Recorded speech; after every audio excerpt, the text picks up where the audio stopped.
trauma and the brain. I'm Dr. Patrice Berry, and today I want to talk a little bit about how the things we go through can impact our brain. I thought it was important to start out with a definition of what is trauma. Trauma and traumatic events can include personal and private experiences, as well as public things, things that someone witnesses, things that somebody is exposed to.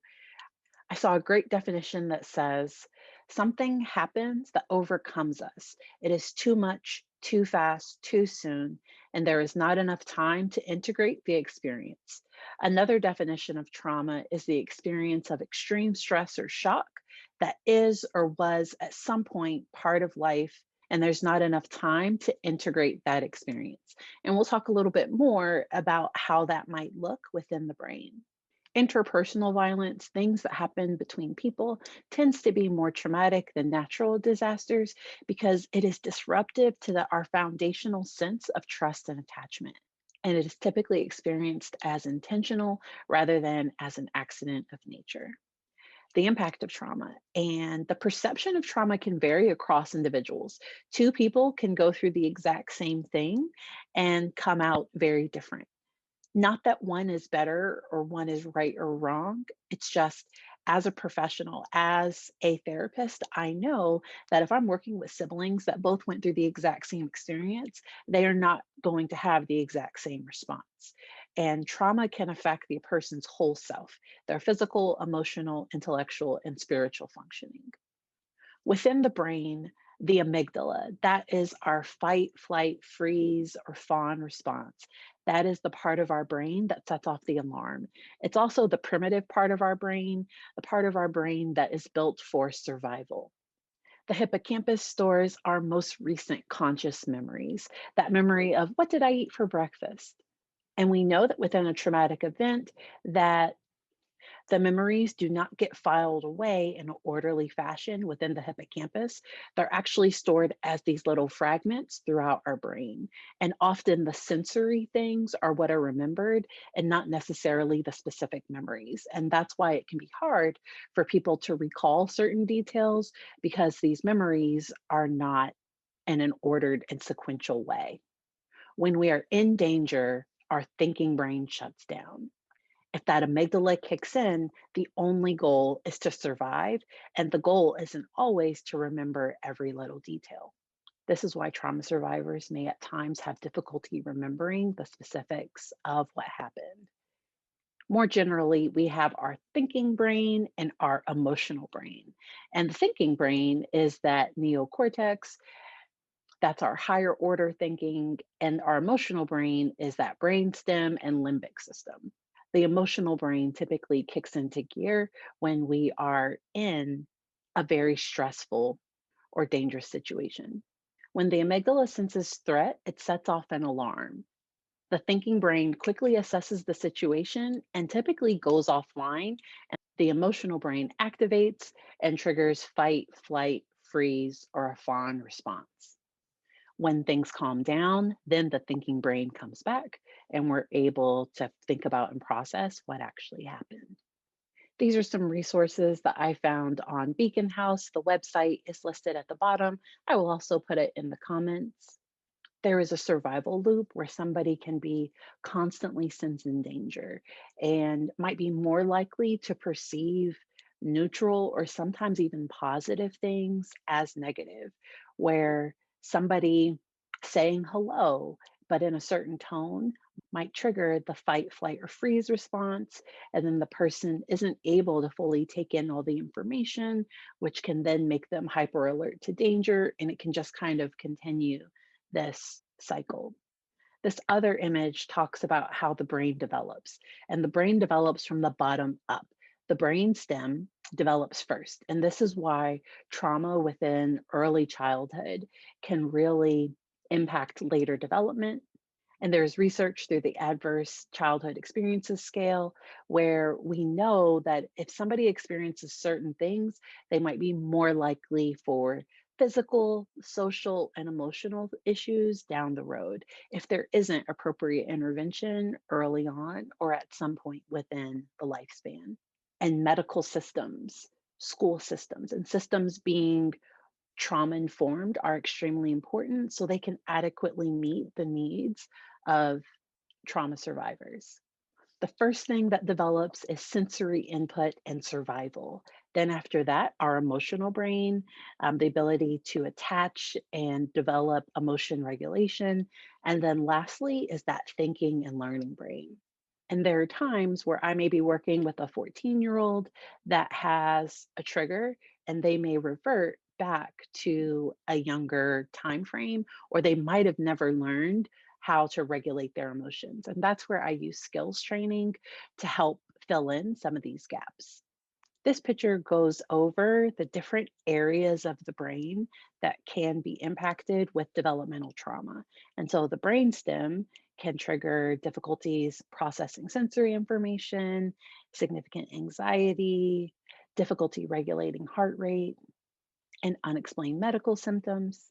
Within the limbic brain, developmental traumas can affect attachment, emotion regulation, and behavior regulation.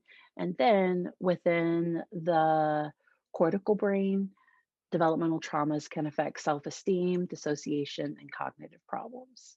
I really like this image by Dr. Justine about the fight, flight, freeze, and fawn responses. We often hear a lot about the fight and flight, and we don't always talk about freeze, that sometimes a person can feel stuck, immobilized.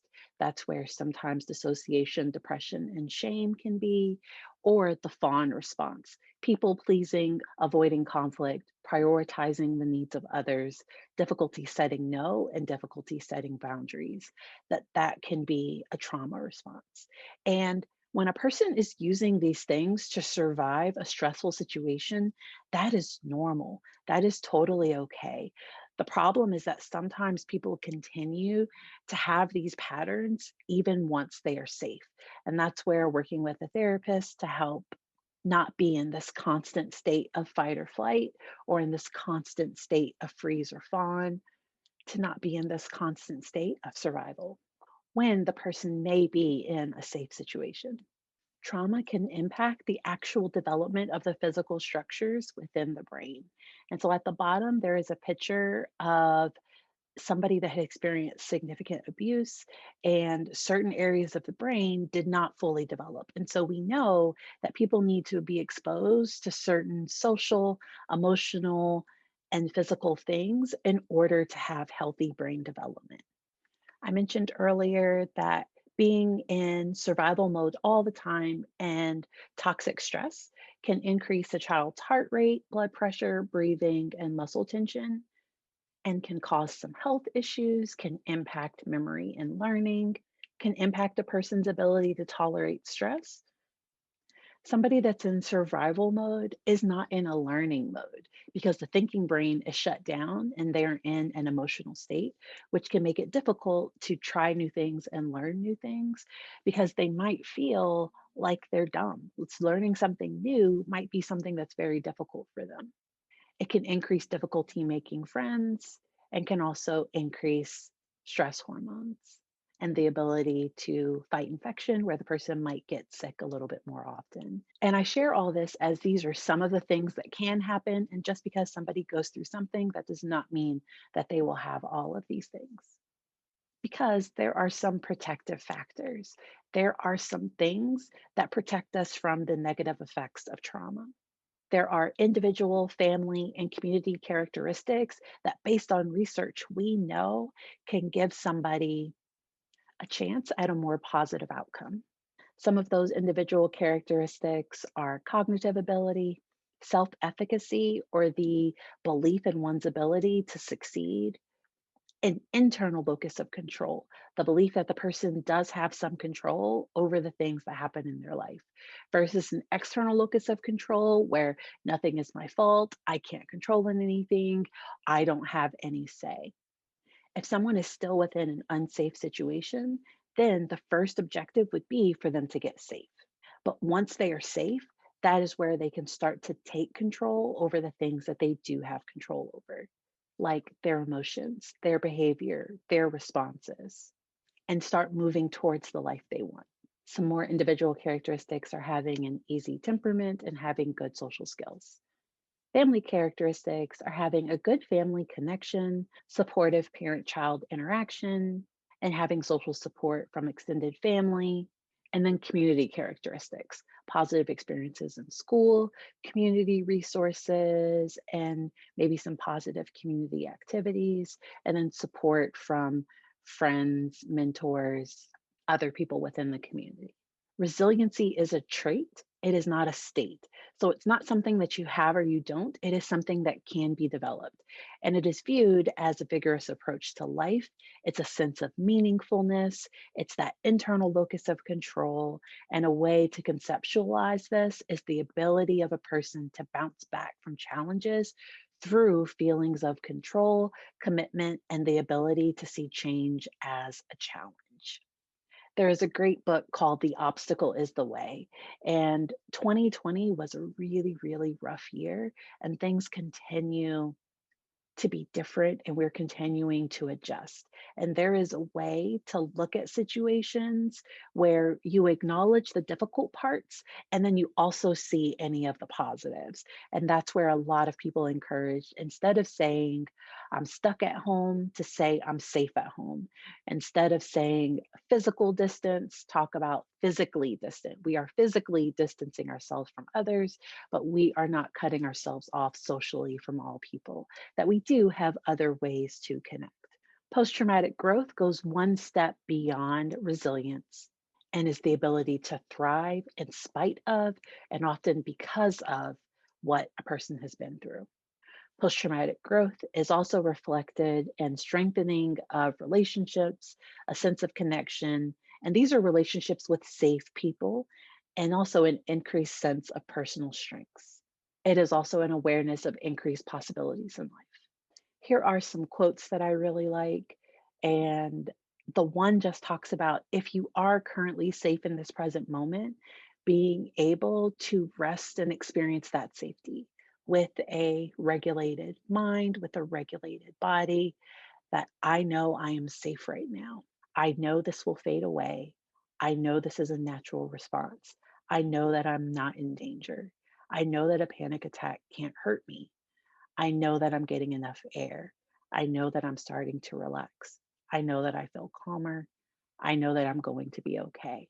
That sometimes saying some of these things back to yourself in the midst of a situation that is extremely difficult, but is currently safe, is not an unsafe situation, that a person can ground themselves in safety when they are physically safe. Healing is possible, and the body often heals with play, the mind heals with laughter, and the spirit heals with joy. Here are some of the resources that were cited during this. And this was developed for a class in Chicago. For people here on YouTube, if you have questions, you can put them down below. And I hope you have a great day.